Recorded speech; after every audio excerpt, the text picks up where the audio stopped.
नमस्कार। The dramatic art and design association की तरफ से मैं गोविंद सिंह यादव आप सभी का स्वागत करता हूं अपने प्रोग्राम गपशप में। जैसे कि आपको पता है कि हम हर बुधवार, रविवार, सैटरडे को गपशप करते हैं और कोई ना कोई शख्स हमारे साथ होता है जिनसे हम गपशप करते हैं और जिन्होंने बहुत सारा काम किया है थिएटर की फील्ड में। और तो उसी कड़ी में आज हमारे बीच हैं फौजिया जी। आप एक दास्तान गोई हैं और आपने बहुत सारा काम किया है दास्तान गोई को लेके और उसके लिए आप जाने जाते हैं। तो चलिए आज मिलते हैं फौजिया जी से और बातें करते हैं कि उन्होंने कैसे दास्तान गोई की शुरुआत की, कैसे आप उससे जुड़ी।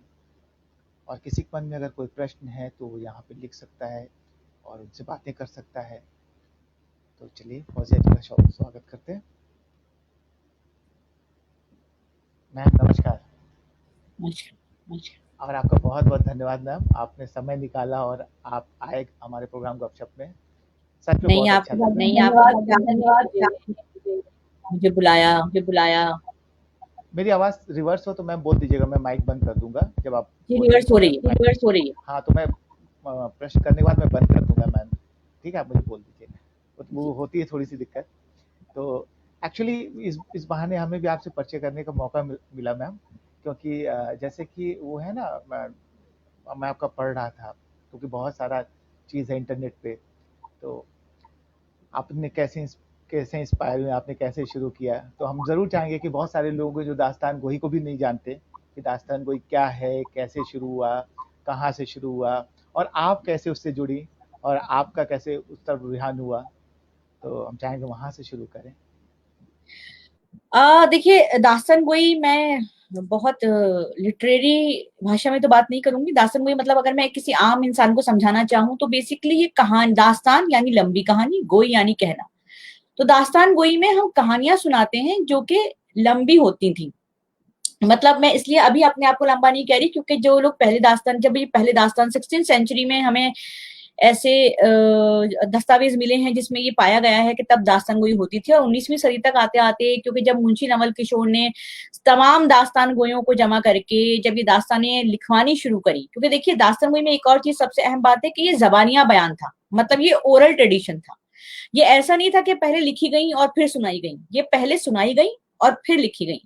तो दास्तान अमीर हमजा और तिलिस्म होशरुबा की ये दास्तानें हैं। आप मतलब अमूमन लोग जो है अलिफ लैला को जानते हैं या अरेबियन नाइट्स को जानते हैं, और उसमें आपने देखा होगा कि ये कहानी जो है बहुत वक्त, मतलब बहुत ही ज्यादा लंबी कहानियां होती हैं, कहानी में से कहानी निकलती है। तो दास्तानों का मतलब यही है कि वो दास्तान को जो होते थे, जो पुराने जमाने में होते थे, वो एक ऐसी जगह पे दास्तान, जैसे हर जुमेरात को जामा मस्जिद की सीढ़ियों पर मीर बाकर अली दास्तान सुनाते थे, और वो ऐसी जगह पे लाके दास्तान छोड़ते थे कि जहां पर लोगों को लगता था कि अब नेक्स्ट क्या होगा। तो फिर वो अगली जुमेरात को आते थे। फिर तो ये सिलसिला जो है ये कई कई दिन, महीने और साल लगातार ये सिलसिला चलता रहा। और फिर 1928 में जब आखिरी दास्तान को मीर बाकर अली का इंतकाल हुआ, तो ये आर्ट फॉर्म कहीं कहीं खो गया। फिर शमसुर रहमान फारूकी साहब ने इसको 2006 में वापस इसको रिवाइव किया, क्योंकि उनका काफी काम है दास्तान गोई के ऊपर।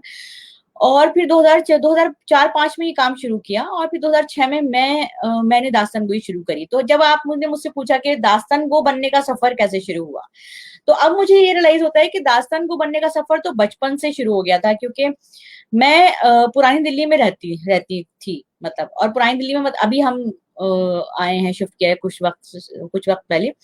लेकिन पुरानी दिल्ली एक ऐसी जगह है जो कि आप सब जानते हैं कि जहां पर हर कूचे पर, जो भी लोग पुरानी दिल्ली से वाकिफ हैं, वहां पर मैं हमेशा कहती हूँ, लोग वहां के खानों के बारे में बात करते हैं, वहां के कपड़ों के बारे में बात करते हैं, लोग वहां की गलियों कूचों के बारे में बात करते हैं, मगर वहां की दीवानी औरतें और पगले आदमियों के बारे में कोई बात नहीं करता। तो कुछ ऐसी ही जो दीवानी औरतें और पगले आदमियों के बीच मैं पल के बड़ी हुई, और बहुत मेरी नानी, मेरी अम्मा और उनसे मैंने कहानियां सुनी। तो एक ये होता था यादव जी कि जब मैं स्कूल जाती थी ना, तो लोग कहते थे अच्छा आज कौन सी कहानी सुनाओगी। तो और काफी बार हमारे पास ना पयाम तालीम आता था, खिलौना आता था उस जमाने में, एक बहुत अच्छा मैगजीन उर्दू का उमंग मैं पढ़ा करती थी। तो वो सभी के पास होती थी लाइब्रेरी में, मैं भी वो लाती थी मैगजीन पढ़ने के लिए। तो मेरी सहेलियां कहती थी कि तुम इसे सुनाओ, हम इसे पढ़ेंगे नहीं, तुम सुनाओ।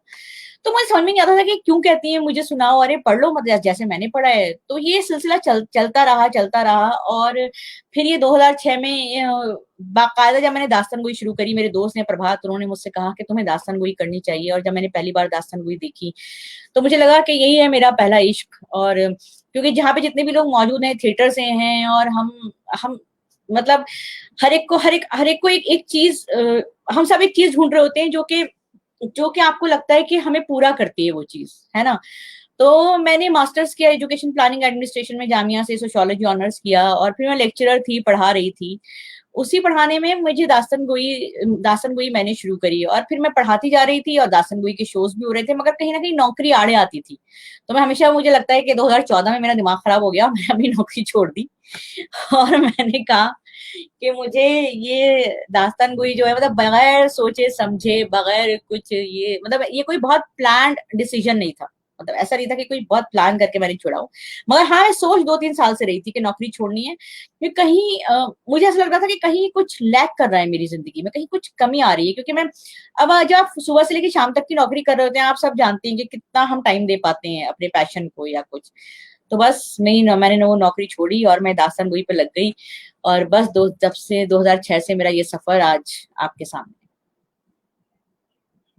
बहुत इंटरेस्टिंग है। जैसे आप दास्तान गोई के बारे में बता रहे थे तो मुझे एक चीज़ और याद आ रही थी कि जितने भी डांस फॉर्म हैं, कहीं न कहीं वो स्टोरी टेलिंग से ही शुरू हुए हैं। अगर कथक की हाँ बात करें तो स्टोरी टेलिंग हाँ से है। हाँ। मतलब वो कहानियाँ सुनाते थे और डांस कर के सुनाते थे, जी जी। है ना? तो कहानी तो हम सब ने बचपन में बहुत सारी सुनी है, लेकिन जो दास्तान गोई का तरीका है और जो अंदाज़ है, वो कैसे अलग होता है, किस तरह से स्पेशल बनता है। और आपने 2 चीज़ें हमेशा ज़िक्र की हैं कि फारूक जी की और दानिश भाई की। एक्चुअली फारूक सर जब हम एनएसडी में पढ़ते थे तो एक प्ले हुआ था मिडनाइट चिल्ड्रन, तो उन्होंने ही लिखा था। तब हम उतना उन्हें जानते थे कि बाद में धीरे-धीरे पता पता चला कि वो स्टोरी टेलिंग भी करते हैं। तो वो बड़ा जी इंटरेस्टिंग था जब मैं जी। पढ़ रहा था। तो जी। दास्तान गोई तो देखिए अलग दास्तान गोई इस तरह से अलग होती है कि अमूमन जैसे हम जब कहानी सुनाते हैं, इवन मैं भी बच्चों को, जब मैं दास्तान गोई की जो स्क्रिप्ट है ना, वो मतलब ऐसे दास्तान गोई, ये मेरा मानना है, जरूर नहीं है सब इससे एग्री करें। ऐसे दास्तान को जो मैंने एक्सप्लोर किया है, हमारी जो स्क्रिप्ट है दास्तान गोई की, उसमें जो हमारे प्रोज होते हैं ना, वो भी राइम करते हैं। वो भी मोस्टली मतलब वो भी राइम करेंगे और बहुत ही रिदमेटिक होती है। खासतौर से जो हमारा ग्रुप है, जो अब मैं दानिश इकबाल के साथ काम करती हूँ, दानिश इकबाल साहब ड्रामा का बहुत बड़ा नाम है, बहुत अच्छे अच्छे ड्रामे लिखे हैं उन्होंने। दानिश इकबाल साहब को कौन नहीं जानता। और दानिश इकबाल साहब और मैंने दास्तान गोई में मोस्टली हमने क्या किया है, ज्यादातर हम पोइट्री का बहुत इस्तेमाल कर रहे हैं। हाँ, क्योंकि हमें लगता है कि जैसे अभी हमारी दास्तान राम है, मैं ये कहना चाहूंगी जितने भी लोग मुझे सुन रहे हैं, रेड एफएम की ऐप है, उसमें हमारी दास्तान राम आप सुन सकते हैं। 10-12 एपिसोड है उसके तकरीबन। और वो पूरी जो दास्तान है वो सिर्फ पोइट्री में है। तो ये हमारा पहला एक्सपेरिमेंट था जो हमने किया है। और खासतौर से हमारी जो महाभारत है या हमारी जो गांधी है, उसमें हम प्रोज एंड पोइट्री का बहुत अच्छा इस्तेमाल करते हैं। तो जो आपका सवाल था कि ये अलग कैसे होती है, आम जो कहानियां होती हैं आपने देखा होगा, जितनी भी और आम कहानियां हम सभी पढ़ते हैं, आजकल भी बहुत कंटेम्प्रेरी स्टोरीज लिखी जा रही है, उसमें सिर्फ कहानी होती है। ऐसा नहीं होता कि प्रोज फिर पोइट्री फिर प्रोज फिर पोइट्री, ऐसा नहीं होता। लेकिन दास्तान की तो स्क्रिप्ट मुझे लगता है कि बहुत खास है स्क्रिप्ट। हाँ, और दूसरी बात मुझे लगता है कि दास्तान गोई में जो हम जैसे जब आप कहानी सुनाते हैं स्टेज पर, तो आप यहाँ माइक लगा सकते हैं। और पुराने जमाने में दास्तान गोई कैसे होती थी, जामा मस्जिद की सीढ़ियों पर होती थी। और उस जमाने में वो जो लोग, जैसे मैंने गरारा पहनती हूँ मैं, तो जिस जमाने में दास्तान गोई होती थी, उस जमाने में औरतें घरों में अमूमन गरारा और ये सब कपड़े पहनती थी, है ना। नॉर्मल मतलब घरों में इस तरह के कपड़े पहने जाते, तो वो ट्रेडिशनल दास्तान को जब हम स्टेज पर आते हैं तो हमारा वो ट्रेडिशनल लुक होता है। और हमारा स्पेशली जो मेरी अम्मा के जो जहेज के जितने बर्तन थे तांबे के, वो कटोरे जो पानी के होते हैं, जिसमें वो अगर आपने देखे हो, तांबे का कटोरा होता है, उसमें हम पानी पीते हैं। तो वो चीजें बहुत इंपॉर्टेंट, मतलब बहुत ही अहम किरदार अदा करती हैं दास्तान गोई में। लेकिन परफॉर्मेंस आपकी सबसे अहम चीज है, क्योंकि हम जो दास्तान गोई हैं, देखिए हम सिर्फ ऐसे बैठते हैं वज्रासन में। हाँ, हमारे पास कोई भी प्रॉप नहीं है। जब हम कहानी सुनाएंगे, हमारे पास कोई सेट नहीं है, एक लाइट्स होंगी हमारे पास, और लाइट्स भी कोई बहुत ऐसा नहीं है कि जब अगर हम कुछ बोल रहे हैं तो वो लाइट्स हमारे पीछे चेंज हो रही हैं या हमारे आगे चेंज हो रही हैं। तो जो भी है वो हमारी आवाज है, और वो हमारे हाथ हैं, और हमारा जो पूरा बॉडी का जो भी हमारे पोस्टर्स हैं और हमारे जेस्चर्स हैं, बेसिकली हम उनसे कहानी सुनाते हैं। और हमारी आवाज एक दास्तान गो के लिए मैं समझती हूँ सबसे बहुत अहम चीज है उसकी आवाज, क्योंकि जब दास्तान गो, अभी तो हम साउंड टेस्ट करते हैं जाकर, हम माइक इस्तेमाल करते हैं, लेकिन जब मीर बाकर अली दास्तानें सुनाते थे और वो इतनी जामा मस्जिद की सीढ़ियों पर बैठ के सुनाते थे, तो उस जमाने में तो माइक नहीं होते थे ना, उस जमाने में तो उनकी आवाज ही माशाल्लाह से इतनी तेज होती थी कि पीछे जितने भी लोग पीछे बैठे हैं सब तक वो आवाज पहुंचती थी। तो ये कुछ चीजें अहम हैं जो जो जितनी मैंने जितना समझा है, जाना है, वो मैंने एक दास्तान गोई किस तरह से अलग होती है और कहानियों से।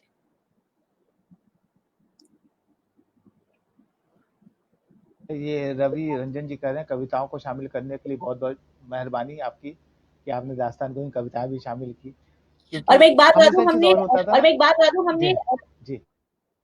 रामधारी सिंह दिनकर को भी हमने अपनी महाभारत में शामिल किया है। तो ये सिर्फ हम नहीं चाहते कि ये गंगा जमनी तहजीब जो हिंदुस्तान का ये खास रहा है, रवि रंजन जी के लिए मैं ये बताना चाह रही हूँ कि हमने रामधारी सिंह दिनकर को भी महाभारत में शामिल किया है, मैत्री की राह बताने को, सबको सुमार्ग पर लाने को, उस वो भी शामिल किया। तो ये सिर्फ हमने उर्दू स्टोरी टेलिंग, अमूमन दास्तान गोई, यस बिल्कुल ये बहुत जरूरी है कि उर्दू स्टोरी टेलिंग आर्ट है, लेकिन उसमें हम कुछ चीजें और भी लोगों की सुना रहे हैं उसमें। आर्ट आर्ट तब होती जब वो जनमानस तक पहुंच जाए, हर किसी का आर्ट बन जाए वो, कि जी मतलब ये ना रहा कि जी। स्पेशल लोगों के लिए है, क्योंकि कभी कभी होता है ना कि स्पेशल लोगों को बना दिया जाए ये। हम्म, तो मतलब हम्म। मुझे भी पहले लगता था कि मतलब सिर्फ उर्दू स्टोरीज को लेके, जैसे आपने जिक्र किया अलिफ लैला, उन्हीं की बातें की जाएंगी इसमें, और कोई बातें नहीं होती। लेकिन अभी हमें आपसे बात दास्तान करके हमें लगा दास्तान जी हमने दास्तान गांधी उर्दू में करी है। तो मतलब ऐसा नहीं है कि सिर्फ अली का जिक्र हो रहा है, इसमें हम काफी कंटेम्प्रेरी काम कर रहे हैं। दास्तान गांधी है, दास्तान महाभारत है, दास्तान राम है, दास्तान राधा कृष्ण है, और दिल्ली की दास्तान है। तो काफी अलग तरह का हम काम कर रहे हैं, कंटेम्प्रेरी काम कर रहे हैं, तो सिर्फ अली फैला नहीं है दास्तान कोई। बिल्कुल, लेकिन एक समय था जब दास्तान गोई को लोग ऐसे मानते थे कि उर्दू की कुछ ऐसी कहानियां जो खत्म नहीं होती, उन्हीं का जिक्र होगा, और उसमें बहुत कठिन कठिन शब्द होंगे उर्दू के, कि मतलब जो जानते हैं उनको ही समझ में आएगा। लेकिन आपने सच हम्म में बहुत सारा काम किया है जो बहुत स्पेशल है। जैसे कि आपने फ़िल्मों के ऊपर भी काम किया है इस पैंडेमिक में। मैं चाहूँगा उसके बारे में थोड़ा बताएँ कि वो बड़ा अलग तरह का काम है। यादव जी, हुआ ये कि हम तो लाइव आर्टिस्ट हैं, नौकरी छोड़ के अपने लाइव शोज कर रहे थे। मतलब हमने अपने ख्वाबो ख्याल में भी कभी नहीं सोचा था कि हमारे शोज बंद हो जाएंगे, और हमें शोज तो छोड़िए, हमें घर में बंद होना पड़ेगा। तो जब ये सब बंद हो गया, और बहुत जब लोगों से बात हो रही थी, तो सबने कहा कि भाई भूल जाओ, 2 साल के लिए भूल जाओ, कुछ नहीं होने वाला, कुछ नहीं होने वाला। तो मुझे ऐसा लगता है कि आर्ट फॉर्म वो है जो आपकी जरूरत के हिसाब से ढल जाए। तो फिर ऐसा हुआ कि हर चीज डिजिटल होने लगी, शोज डिजिटल हो रहे हैं, और हर चीज डिजिटल हो रही है। तो दास्तान गोई बेसिकली सुनने की चीज है, कहानी सुनाने की चीज है। तो मैंने सोचा कि क्यों ना दास्तान पे एक पॉडकास्ट किया जाए दास्तान गोई में, और फिर रेड एफएम के साथ हमने कोलैबोरेट किया, और उसमें हमने दास्तान बॉलीवुड किया है, दास्तान बॉलीवुड। और उसमें हम पहला है जो हमारी जो दास्तान है उसमें मीना कुमारी पर है एपिसोड तकरीबन, हाँ, फिर मधुबाला पर है, अभी बहुत जल्द बिमल रॉय आने वाला है उनके ऊपर। तो मतलब उसमें भी हमने एक ट्रेडिशनल चार्म रखा है। जब हम बॉलीवुड पे काम कर रहे थे दानिश इकबाल साहब और मैं, उसमें भी हमने एक बहुत ट्रेडिशनल चार्म रखा है। तो वो जो मीना कुमारी की कहानी, तो भाई देखिए, अमूमन सबने सबको पता है कि नरगिस ने लिखा था कि मीना को मौत मुबारक, ये बहुत ही फेमस एक बहुत ही डायलॉग है, लेटर है उनका, जो उन्होंने मीना कुमारी की मौत पे लिखा था। लेकिन हम वो पूरे उनके जो जिंदगी के किस्से थे, कहानियां थी, उनकी जिंदगी का जो दर्द था, वो हमने उसमें उजागर करने की कोशिश की है। आप लोग जो मुझे सुन पा रहे हैं, अगर वो सुनना चाहते हैं तो रेड एफएम की ऐप आपको सिर्फ इंस्टॉल करनी है, आपको सब्सक्राइब नहीं करना है, मतलब कोई पैसे नहीं देने आपको उसे सुनने के लिए। आप बस जाइए और दास्तानी बॉलीवुड आप सर्च में रेड एफएम के पॉडकास्ट में टाइप करेंगे, आपको आपको मिल जाएगा, और फिर आप वहां पूरा वो हमारा सुन सकते हैं। मुझे बड़ी खुशी होगी अगर आप लोग वो सुने। तो वो छोटी सी एक कोशिश है जो हम कर रहे हैं। मतलब मैं दास्तान गोई को सिर्फ वही, जो लोगों का एक माइंड सेट है कि दास्तान गोई सिर्फ यही चीज है। और यादव जी, मैंने दास्तान गोई के साथ मेंटल हेल्थ को लेके भी काफी काम किया है लेडी विमेन कॉलेज के साथ। जो उनकी बच्चियां थी एमएससी की, होम साइंस की और बीएड की, उनके साथ जो उनकी केस स्टडीज थी उनको लेके मैंने उनसे उन्हीं से स्क्रिप्ट लिखवाई। मैंने कहा ये तुम ही लोग लिखो और कोशिश करो कि ये राइम हो स्क्रिप्ट आपकी। और फिर उन्हीं बच्चियों ने वो छोटे छोटे किस्से थे जो उन्होंने केस स्टडीज थी उसको उन्होंने एक कहानी एक बिल्कुल एक स्टोरी के फॉर्म में डेवलप किया, दास्तान के फॉर्म में डेवलप किया और फिर उसे परफॉर्म किया उन्होंने। तो दास्तान गोई मतलब जो मेरा काम है वो सिर्फ, मैं नहीं चाहती कि लोग आए कहानी सुने वाह बहुत अच्छा था और चले जाएं। मुझे ऐसा लगता है कि अब मुझे जो भी बात कहनी है, चाहे वो जब मैं कल्लो एक कहानी है जो मैं समीना नजीर की कहानी है वो मैं सुनाती हूँ, या मैं समझ सकता है कि नन्ही की नानी सुनाती हूँ, तो मुझे अपनी जो भी बात मैं लोगों से कहना चाहती हूँ वो मैं अब अपने आर्ट फॉर्म के जरिए कहना चाहती हूँ। ये एक मेरी कोशिश है छोटी सी। बढ़िया सी कोशिश है, बहुत मजा आता है उसको सुनने में। मैंने देखा है, आपका नहीं देखा और औरों का देखा, लेकिन आपका मैंने यूट्यूब पे देखा, जब आपसे जी बात करने की बात हुई तो वो है। तो आपने जब शुरू किया, जैसे कि एक बात और है कि आप पहली लेडी हैं जिन्होंने दास्तान गोई शुरू किया, तो आपको मतलब होता है ना कि जब शुरुआत करते हैं बहुत सारी दिक्कतें आती हैं कि, और एक ये भी होता है ना कि मतलब लेडी शुरू कर रही है दास्तान गोई, तो हाँ आपको कैसी हाँ। दिक्कतें आई और आपने कैसे उसका हैंडल किया, या आपको बहुत मदद मिली ये काम अ, करने में? नहीं नहीं, बिल्कुल मदद नहीं मिली। और यादव जी मुझे दिक्कतें आई नहीं, मुझे आज भी दिक्कतें आ रही हैं। तो वो दिक्कतें खत्म नहीं हुई हैं। तो जब मैंने दास्तान गोई शुरू करी, पहली बात तो ये ना कि आपके पास ना कोई रेफरेंस नहीं है। जैसे हम मीर बाकर अली के बारे में पढ़ते हैं कि मीर बाकर अली जो आखिरी दास्तान गो थे वो ऐसे थे और वो ऐसे दास्तान सुना, तो कोई रेफरेंस नहीं है आपके पास, है ना। तो आपको जो भी इवॉल्व करना है वो आपको खुद खुद अपनी समझ से आपको आपको डेवलप करना है, बीइंग अ वुमेन दास्तान को। तो मेरे पास कोई भी रेफरेंस नहीं था। सबसे बड़ी जो मुझे मुश्किल आई ना, कि होता नहीं कि अगर आप डांस सीखते हैं, अगर आप कोई भी आर्ट फॉर्म सीखते हैं, आपका कुछ ना कुछ एक वीडियो ऑडियो कुछ तो मौजूद रहता है ना जिसको आप एज ए रेफरेंस के तौर पे आप इस्तेमाल करते हैं। तो वो नहीं था मेरे पास, और ये बात मुझे समझ में आ गई। तो इस तो बेसिकली मैं जब भी दास्तान गोई की इवन वर्कशॉप भी करती हूँ, कहानियां भी सुनाती हूँ, मैं हमेशा सब लोगों से यही कहती हूँ कि हमें कॉपी नहीं करना है। मतलब आप लोग मुझे कॉपी मत करिए। आप लोग जो आपकी जो शख्सियत है ना उसकी झलक आपकी कहानी कहने में और दास्तान कहने में आनी चाहिए। तो यही चीज मैंने अपने साथ भी करी। तो जो फौजिया असल में है, जो फौजिया जिस तरह की शख्सियत है, जब वो कहानी कहें, ठीक है, तो उसकी छाप ऑडियंस को दिखनी चाहिए, एक बात। दूसरी बात ये कि जब कोई औरत दास्तान करती है और फिर अगर जिनको लगता है कि ये जो आर्ट फॉर्म है ये हमारी बपौती है, ठीक है, ये तो सिर्फ हम ही कर सकते हैं, ये कोई और नहीं कर सकता, ये लड़की कहाँ से, क्योंकि देखिए मेरे खानदान में कोई आर्टिस्ट नहीं है। मेरे खानदान में दूर दूर तक कोई आर्टिस्ट नहीं है, सब टीचर है या जो भी पढ़ाते लिखते हैं। तो उनको लगता है कि यार एक तो ये हमारी फील्ड में ये एक लड़कियां एंटर कर रही है, बीइंग अ वुमेन एंटर कर रही है, और दूसरी बात ये है कि बाकायदा धमकियां दी जाती हैं, फोन कॉल्स किए जाते हैं, ईमेल्स किए जाते हैं, जिसमें ये कहा जाता है कि हमारी बकौती है, ये हमारी परमिशन के बगैर कोई दास्तान गोई का शो नहीं हो सकता, अगर होगा तो हम कोर्ट में जाके लीगल उस पे एक्शन ले लेंगे एंड दिस एंड दैट। तो मैं वही कह रही हूँ यादव जी कि अभी भी परेशानियां, मुझे इतना वक्त लग गया। आप सोचिए 2015 में मेरे ऊपर पहला आर्टिकल आया है मेरे काम के ऊपर, ठीक है, और मैं 2006 से दास्तान कर रही थी। तो आप सोचिए कितना लंबा वक्त मुझे लगा ये प्रूफ करने के लिए, और वो भी तब आया जब मैंने खुद स्टैंड लिया, जब मैं अकेले, मतलब मैंने अकेले में खड़ी हुई, ठीक है, वो भी वक्त तब आया, वरना वो नहीं आता। तो ये जो, और काफी बार लोगों को लगता है कि औरतें भी वही औरतें करेंगी दास्तान को जिनको हम आगे बढ़ाएंगे। आप समझ रहे हैं बात, क्योंकि ये हमारी हमारी चीज है, तो हमारी ही औरतें करेंगी या हमारे ही ग्रुप की औरतें करेंगी। और सोसाइटी में ये लोग हैं। तो मुझे एक चीज समझ में आ गई थी यादव जी कि अगर मैं, क्योंकि मेरी ताकत नहीं है उन लोगों से लड़ने की, है ना भाई, ना तो मेरा इतना बूता है, ना मैं इतने बड़े बैकग्राउंड से आती हूँ, ना मेरे इतने रिसोर्सेज हैं। मुझे लगता था, मुझे एक चीज समझ में आई कि फौजिया अगर तुम्हें इनको जवाब देना है तो अपने काम से जवाब देना है। और वो दिन है और आज का दिन है, मैं लगातार सिर्फ और सिर्फ उनको अपने काम से जवाब दे रही हूँ। मैं आर्ग्यू करके नहीं, किसी और तरह से नहीं, मगर मैं सिर्फ अपने काम से उन्हें जवाब दे रही बात इसीलिए मैंने आपसे पूछा कि मतलब हमेशा होता है, जैसे कि मैं लाइट करता हूँ, टेक्निकल फील्ड में हूँ, उसमें बड़े कम लड़कियां होती, टेक्निकल फील्ड में आप देखो तो आप लड़कियां मिलेंगे, हूँ। हिंदुस्तान में तो नहीं मिलती। नहीं मतलब विदेश में मिल जाएंगे। वहां भी ये लगता है कि वो सारे फीमेल्स की बपौती है। भाई क्यों बपौती है, हर कोई कर सकता है, उनको भी आने दो, उनको भी काम करने दो। लेकिन वो होता नहीं। मैं भी चाहे जितना बोलूं, लेकिन शायद क्या मैं जब वो काम की बारी आएगी तो क्या करूंगा, वो मुझे भी अपने आप से पूछना चाहिए कि मैं कितनी छूट देता हूँ, है ना। ये सबके लिए क्वेश्चन मार्क है। और ये अच्छी बात आपने बोली कि मतलब बहुत सारे लोग इस बात को छुपाते रहते हैं। जो आपने बोला कि बहुत सारे फीमेल्स की अगर मैं बोल दूंगी तो वो लोग और तंग करेंगे और परेशान करेंगे, और बात छुपी रहे तो ज्यादा मैं अच्छा डरती है। भी हूँ मैं उनसे, डरती भी हूँ मैं उनसे, नहीं, मैं नहीं।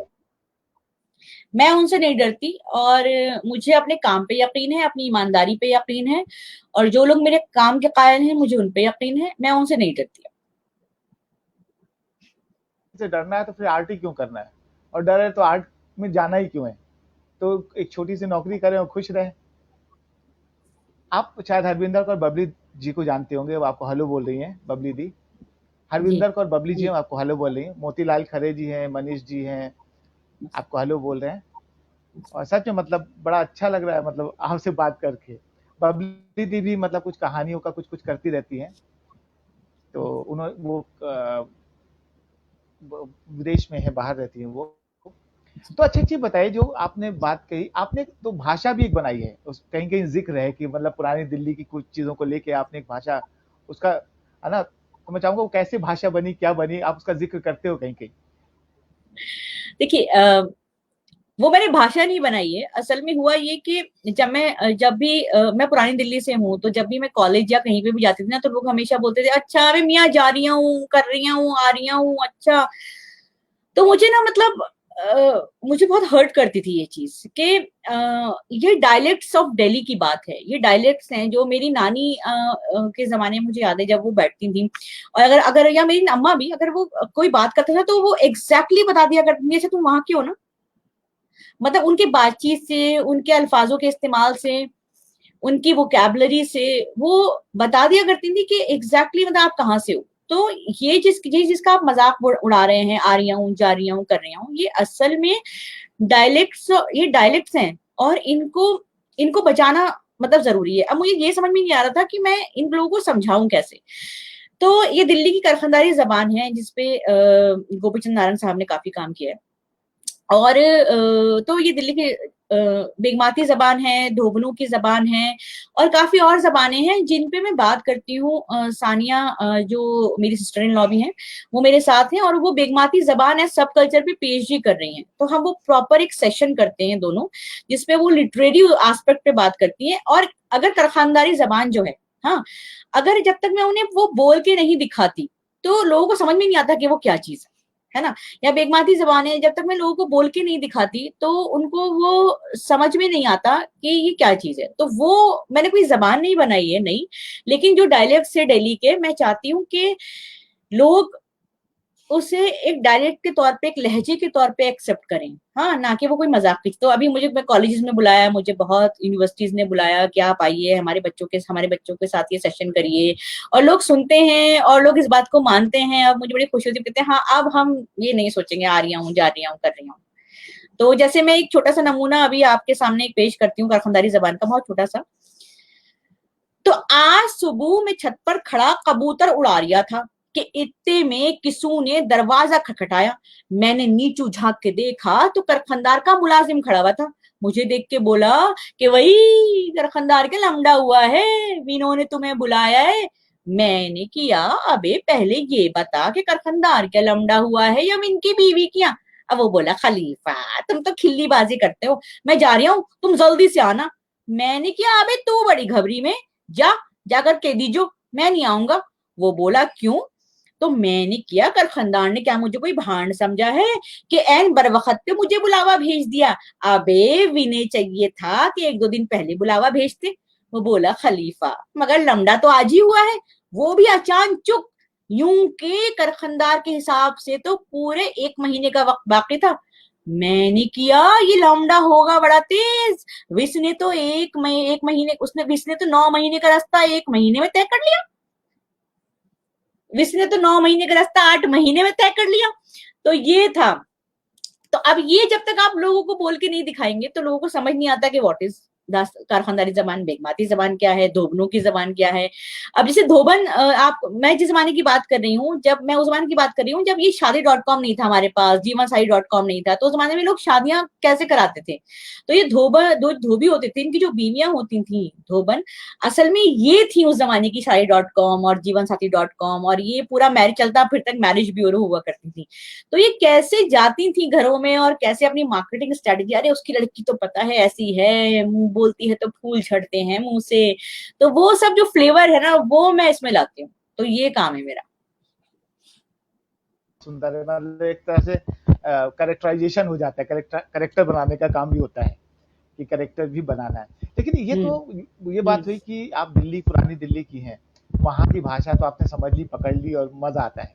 लेकिन जब आप अलग अलग तरह के टेक्स्ट करते हैं, तब उसमें भाषा कैसे पकड़ते हैं, तब उसमें कैसे काम करते हैं आप? क्योंकि मैं तब जी मैं असल में उस वक्त जरूर मैं एक्सपर्ट से जरूर मैं उनके पास जाती हूँ और उनसे सीखती हूँ। जैसे जब मैं एक बार कबीर पे काम कर रही थी, तो कबीर की आप जानते हैं कि उनकी जबान बिल्कुल अलग है, और तो बाकायदा जिनका कबीर पे काम था मैं उनके पास गई और मैंने उनसे सीखा कि ये जो मतलब मैं बोल रही हूँ वो ठीक है, इसका तलफ्फुज, इसका प्रोनाउंसिएशन ठीक है।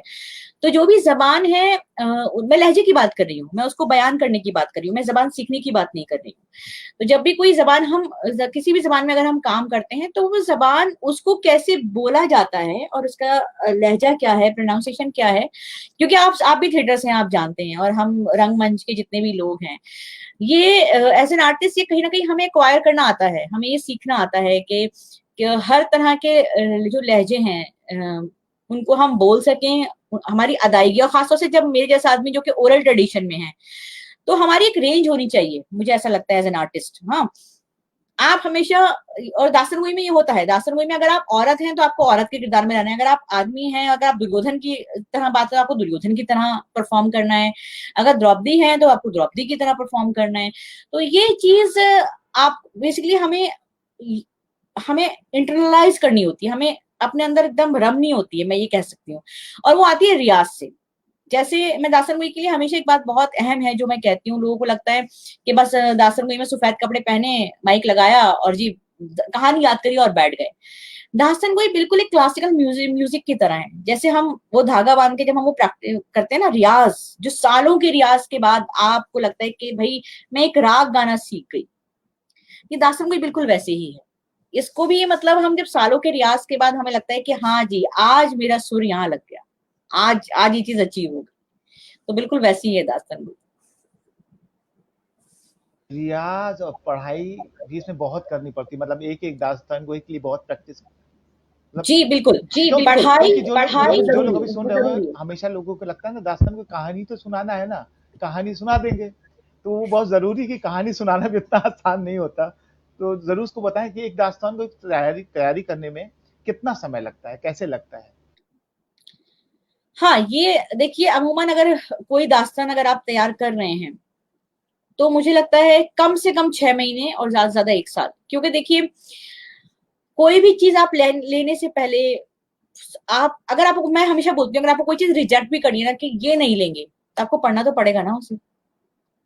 आप पहले उसे पढ़ेंगे और फिर कहेंगे हाँ ये इसमें नहीं लेते हम, ये इसमें लेंगे और ये नहीं लेंगे। तो उसके लिए पढ़ना, रिसर्च करना, लोगों से मिलना, और फिर काफी बार ना हमारे ड्राफ्ट तैयार होते हैं। जब फर्स्ट ड्राफ्ट आया, फिर हमें लगता है नहीं इसमें ये चीज अभी नहीं आई है, सेकंड ड्राफ्ट आया, थर्ड आया, फोर्थ आया, मतलब दानिश इकबाल और मैं ये मतलब हम घंटों हम यही करते रहते हैं कि नहीं सर अभी वो बात नहीं आई, अभी वो वाली चीज नहीं आई सर, अभी इसमें ये चीज और डालते हैं, इसमें ये चीज और डालते हैं। दानिश मतलब ये, बल्कि वो शो अगर फिक्स हो जाए ना वो ज्यादा अच्छा होता है हमारे लिए, कि हमें इस डेट तक, वरना वो शायद दास्तान तैयार ही नहीं हो।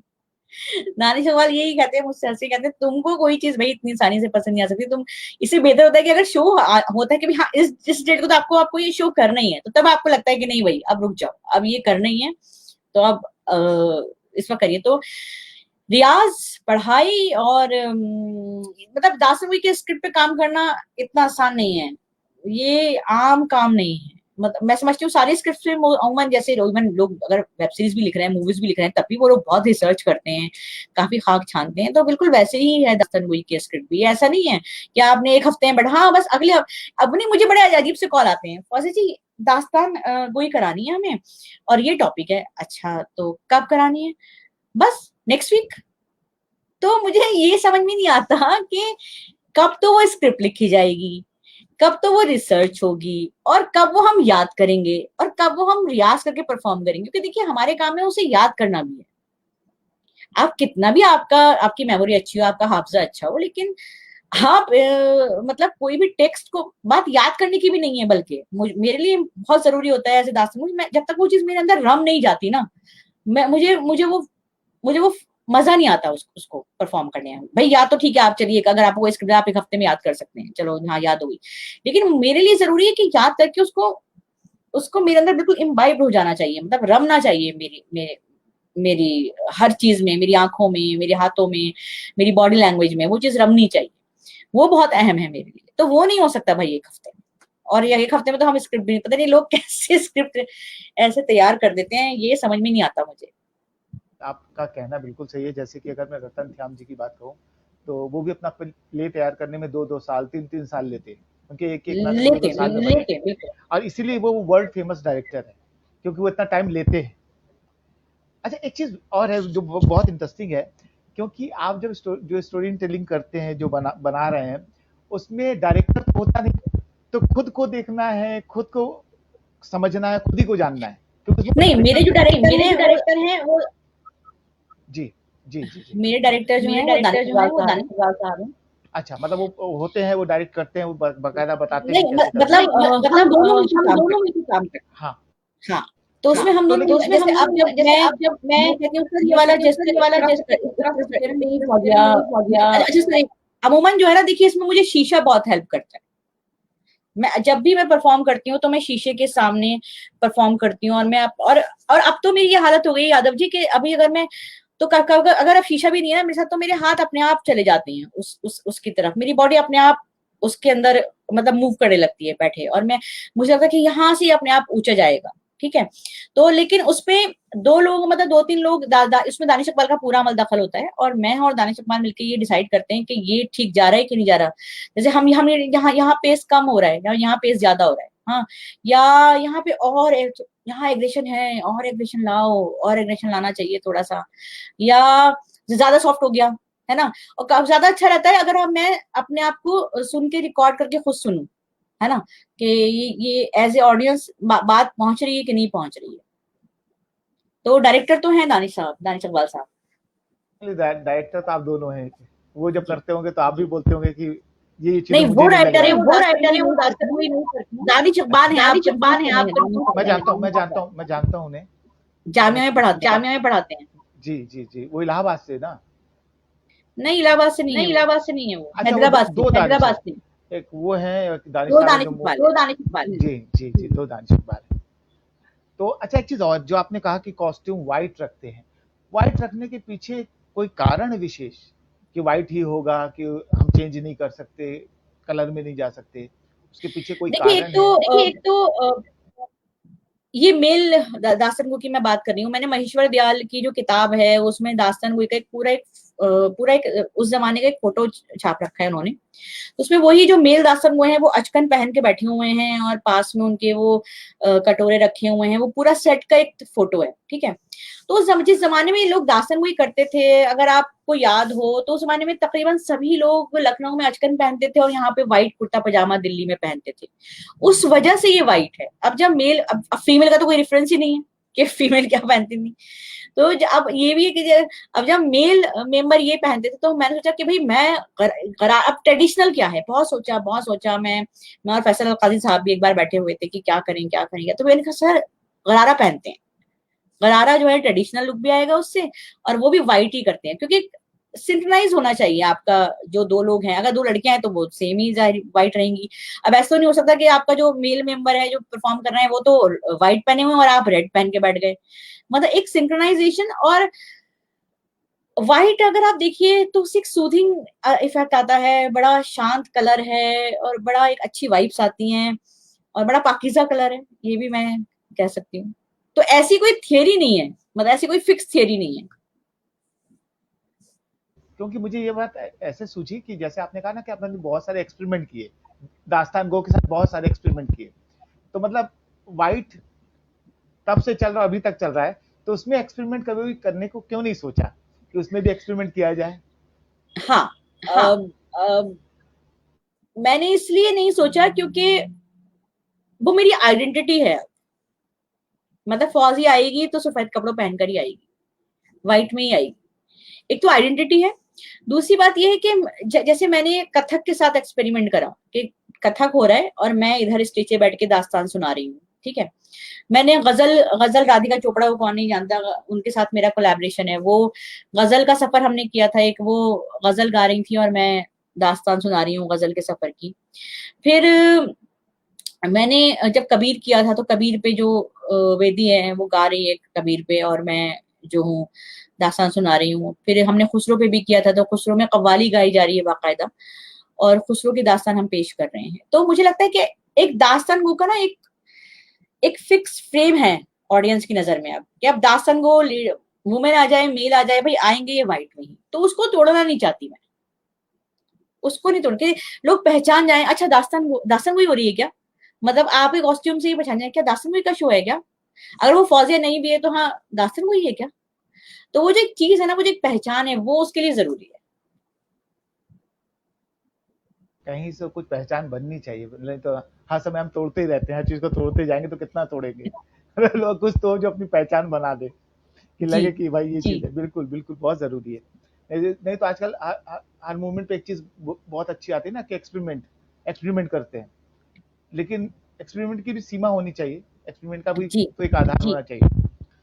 अच्छा, एक चीज और, क्योंकि आपने कहा था कि मुझे जल्दी से छोड़ देना, मेरा और भी प्रोग्राम है ना, जल्दी से। 7 बजे आपने ये भी कहा 7 था। बजे जी। जी जी। तो एक चीज बताइए, दास्तान गोई को मतलब इतना साल आप कर रहे हैं, लगातार कर रहे हैं, आगे क्या सोचते हैं इसके फ्यूचर को लेके, इसकी और प्लानिंग को लेके, कि किस तरह के और काम होने चाहिए दास्तान गोई पे? क्योंकि अगर बताएं एकेडमिक्स में उतना अभी पॉपुलर नहीं हुआ है, अगर पढ़ाई की बात करें, जैसे थिएटर है, थिएटर का एक पार्ट होना चाहिए दास्तान गोई, है ना, क्योंकि बहुत इंपॉर्टेंट कड़ी है, अगर थिएटर सिखाते हैं तो उसमें दास्तान गोई आना चाहिए, क्योंकि उससे डिक्शन सही होता है, बहुत सारी चीज आती है। यादव जी, मैं यादव जी, मैं ऊपर वाले का बड़ा करम है और बाकी लोगों का बहुत ब्लेसिंग्स है, आशीर्वाद है कि मैं दास्तान गोई मैंने जामिया में हमने पूरा एक जो उनके पेपर्स, मतलब मेन पेपर्स नहीं मगर एक सेमेस्टर में पूरा मैंने एक पेपर पढ़ाया है दास्तान गोई के ऊपर, जामिया यूनिवर्सिटी में जाके बच्चों को बाकायदा उनके असाइनमेंट्स हुए हैं, उसमें उनको इवेल्युएट किया गया है, उनको ग्रेडिंग मिली है उस पर, ठीक है। तो ये आप उसका जवाब जो आप कह रहे हैं एकेडमिक्स में अभी नहीं है। फिर अशोका यूनिवर्सिटी में जाके मैंने पढ़ाया है बाकायदा बच्चों को, वहां पर भी उनके मेन पेपर तो नहीं था लेकिन जो उनका एक जो उनको एक एक्स्ट्रा करिकुलर एक्टिविटी जो उसमें लेनी होती है उसमें दास्तान गोई एक पेपर था और बच्चे आए, बच्चों ने सीखा और बच्चों ने परफॉर्म किया। तो अशोका, जामिया, जिंदल मैं ऐसे और इवन कॉलेजेस, हाँ, यहाँ पर मैं मेरी पूरी तरह से एक कोशिश है कि दास्तान गोई को एक पहचान मिले और जिसकी तरफ मैंने अपना कदम बढ़ा दिया है, जब जब मैंने अशोका में पढ़ाया, जब मैंने जामिया यूनिवर्सिटी में पढ़ाया, और ये होगा आने वाले टाइम में। और मैंने और इसके लिए ना मुझे लगता है, देखिए अब पैंडेमिक है ना, तब से तो मैंने ये सीखा है कि कुछ प्लान करने की जरूरत नहीं है आपको। आपको जो वक्त जैसे जा रहा है उसके हिसाब से आपको अब रिएक्ट करना है, पहली बात। तो दास्तान गोई का जो फ्यूचर है, मैं ये मेरे मतलब मुझे बड़ी खुशी होगी ये देखकर कि अभी भी लोग हमसे पूछते हैं अच्छा दास्तान गोई वो क्या होती है। मतलब अगर मैं किसी से आप क्या करती हैं, जी मैं दास्तान गोई करती हूँ, अच्छा वो क्या होती है। तो मेरा सबसे बड़ा एम ये है कि कम से कम मैं ये ये चीज ना हो, दास्तान गोई को लोग जाने, एक आम आदमी भी जाने कि दास्तान गोई क्या होती है। वो कभी आपसे जब कोई आपसे अच्छा आप क्या करते हैं, दास्तान गोई करते हैं, जैसे हम कहते हैं ना अच्छा आप क्या करते हैं, कि मैं थिएटर करता हूँ, तो लोग समझ जाते हैं कि थिएटर करते हैं, हाँ। लेकिन जब हम किसी से बोलते हैं कि दास्तान गोई, तो मेरे लिए ये इस वक्त सबसे बड़ा मुद्दा है कि लोग ये ना पूछें कि अच्छा दास्तान गोई वो क्या होती है। मतलब इसको मुझे इंशाल्लाह इस लेवल पे लेके जाना है कि लोग आपसे नहीं पूछेंगे कि दास्तान गोई क्या होती है, लोगों को पता होगा। आपको इतना काम करना है, इतनी इसकी विजिबिलिटी बढ़ानी है, लोगों तक पहुंचना है, बड़ा लंबा सफर है, लेकिन ये है कि उस मकाम तक तो लेकर ही आना है कि लोग ये ना पूछें कि दास्तान गोई अच्छा वो क्या होती है। दिल्ली में भी, इवन दिल्ली में भी लोग पूछते हैं वो क्या होती है, तो जो वो क्या होती है ना, ये सवाल हटाना है मुझे। बिल्कुल वो हटना चाहिए, क्योंकि पहले थिएटर की भी यही हालत थी कि क्या करते हैं, थिएटर करते हैं, थिएटर के अलावा क्या करते हैं ये बताएं। थिएटर तो ठीक है, लेकिन थिएटर के अलावा क्या करते हैं, मतलब ये क्वेश्चन जी बहुत होता था। जी तो जी जी दास्तान गोई भी अभी बहुत पॉपुलर होने लगा है, अब तो बहुत जी उसका जी। दास्तान गो बहुत सारे लोग करते हैं। हम्म लेकिन हम्म लेकिन ये होता है कि मतलब जैसे बड़े बड़े इंस्टीट्यूट की बात करें, वहाँ उस तरह की चीज़ें नहीं है। मतलब हम्म जैसे आपने हम्म बताया कि मतलब स्कूल कॉलेजेस में शुरू हुए हैं, यूनिवर्सिटीज़ में शुरू हुआ है, तो और थोड़ा इसको, क्योंकि अच्छा आप कैसे सोचते हो एक्टिंग के साथ कैसे जुड़ता है दास्तान गोई, क्योंकि ये जी भी पार्ट ऑफ जी। एक्ट, दास्तान गोई भी पार्ट ऑफ एक्टिंग है एक तरह से पूरा पूरा, हम्म हम्म है ना। तो मगर वो मैंने कैसे, कोई एक एक्टर से वो कैसे जुड़ता है, क्योंकि बहुत लोगों को लगता है ना कि ये अलग है और ये अलग है, जबकि सब कुछ कहीं ना कहीं जुड़ता है। अगर किसी एक्टर से बात करें तो खर्च कर देगा ये अलग है और वो अलग है, तो ठीक आप है उसको। ठीक है। हाँ। देखिए, जब आप एक्टिंग करते हैं तो आप उस कैरेक्टर में होते हैं ना, जो आप कैरेक्टर प्ले कर रहे होते हैं। बस फर्क ये है एज एन एक्टर कि आप अगर आपके कैरेक्टर की डिमांड है दाढ़ी लगाना, तो आप नकली दाढ़ी लगाएंगे, है ना। अगर आपके कैरेक्टर की डिमांड है व्हाइट बाल करना, आप वो करेंगे। लेकिन असल में तो एक्टिंग आप एक बूढ़े आदमी ही कर रहे होंगे ना, हाँ बेटा ऐसे ही करेंगे ना आप, यही एक्टिंग है ना। यही चीज हमारी दास्तान गोई में होती है। जब हम किसी भी किरदार को स्टेज पे सुना रहे होते हैं, तो उस वक्त लोगों को फौजिया ना दिख के वो किरदार दिखना चाहिए। लोग भूल जाएंगे सामने फौजिया बैठी हुई है। लोगों को दिखना चाहिए जो भी वो किरदार है, जो भी आप वो कहानी सुना रहे हैं, दास्तान सुना रहे हैं, जिस भी किरदार में आप उस वक्त हैं, आपको वो दिखना चाहिए। तो यही तो एक्टिंग है। बस फर्क ये है कि हाँ, अब हम हम ही सारे कैरेक्टर्स हैं अपनी दास्तान के। और जब एक्टिंग में ही होता है कि एक आदमी एक कैरेक्टर होता है, अगर माँ है तो माँ अलग आएंगी, बहन आएगी, फिर विलन आएगा तो वो आएगा। बस हमारी ये है कि हमारी दास्तान में हम ही सारे कैरेक्टर्स हैं, हम ही विलन है, हम ही हीरो हैं, हम ही हीरोइन है, हम ही दोस्त हैं, और हम ही अय्यार हैं। तो एक्टिंग ही तो है जिसकी वजह से हम। तो यही तो मैं जानना चाह रहा था कि कितना इंटरेस्टिंग है दास्तान कोई, कि एक आदमी जी 10-10 20-20 जी रोल, 50-50 रोल करता है एक ही समय में बैठ के। जी। तो हम्म आप हम्म। मतलब दास्तान गोई करके कितने अच्छे तरीके से एक्टिंग को और समझ सकते हैं। जी इसीलिए क्यों, जी। इसीलिए मैंने ये पूछा है कि कितना जोड़ता है एक्टर को, और एक्टर को बनाने की प्रिपरेशन बहुत अच्छी हो सकती है अगर वो दास्तान गो है तो। क्योंकि हम्म वाचन की हम्म। प्रक्रिया तो हमारे फिल्म में भी है कि अच्छा बोलोगे तभी अच्छे एक्टर बनोगे। तो एक दास्तान गो अगर बनते हैं तो बहुत कुछ सीखते हैं एज एक्टर भी। तो मैं चलते चलते आपसे रिक्वेस्ट करूंगा कि छोटा सा कुछ और, आप जैसे आपने छोटा सा दिखा बताया था कि छोटा सा सीक्वेंस, वैसा कोई छोटा सा सीक्वेंस मैं जी जी। मैं चाहूंगा कि बहुत ही बहुत ही अ, ये ब्रज नारायण चकबस्त की एक मैं दास्तान राम से सुना रही हूँ। और ये राम असल में जा रहे हैं बनवास के लिए, और अपनी माँ से वो मिलने आए हैं वहां पर। ठीक है। तो उन दोनों के बीच में वो क्या बातचीत हो रही है और क्या वो कॉन्वर्सेशन है, वो उसमें ब्रज नारायण चकबस्त ने इसमें सुनाया है।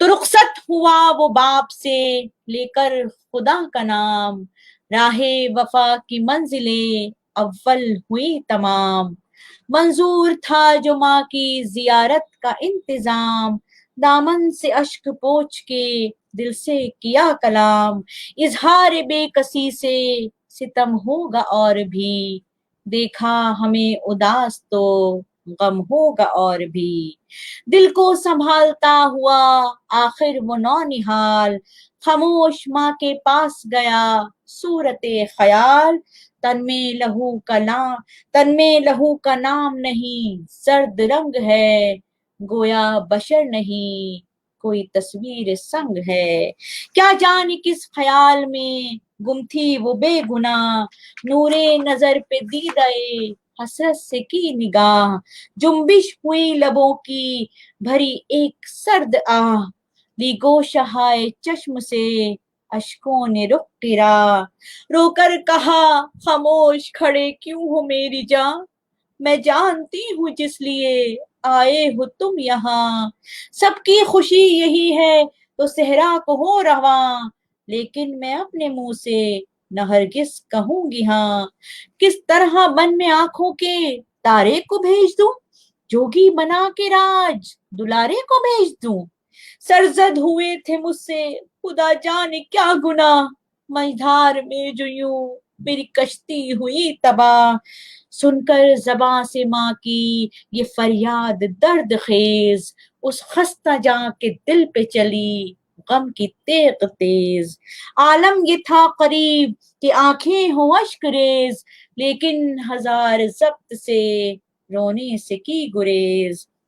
सोचा यही कि जान से अब सोचा यही कि जान से बेकस गुजर न जाए, नाशाद हमको देख के माँ और मर न जाए। फिर अर्ज की ये मादरे नाशाद की हुजूर, मायूस क्यों है आप, अलम का है क्यों वफूर। शायद खिजा से शक्ल आया हो बहार की, कुछ मसलिहत इसी में हो परवरदिगार की। ये जाल ये फरेब ये साजिश ये शोर व शर, होना जो है सब उसके बहाने है सर बसर। असबाब जाहिरी में न उन पर करो नजर, क्या जाने क्या है पर्दे कुदरत में जल वगर। खास उसकी मसलिहत कोई पहचानता नहीं, मंजूर क्या उसे है कोई जानता नहीं। राहत हो या कि रंज खुशी हो के इंतशार, वाजिब हर एक रंग में है शुक्रे कर दिगार। इंसान उसकी राह में साबित कदम रहे, गर्दन वही है अमरे रजा में जो खम रहे। और आपको तो कुछ भी नहीं रंज का मकाम, बादे सफर वतन में हम आएंगे शाद काम। होती है बात करने में 14 बरस, होते हैं बात करने में 14 बरस तमाम। कायम उम्मीद ही से है दुनिया है जिसका नाम, उसका करम शरीक अगर है तो गम नहीं। दामाने दश्त दामने मादर से कम नहीं, दामाने दश्त दामने मादर से कम नहीं।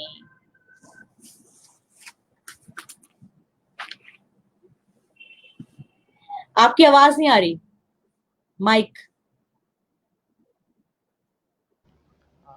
Thank you. बहुत सुंदर था, बहुत अच्छा था।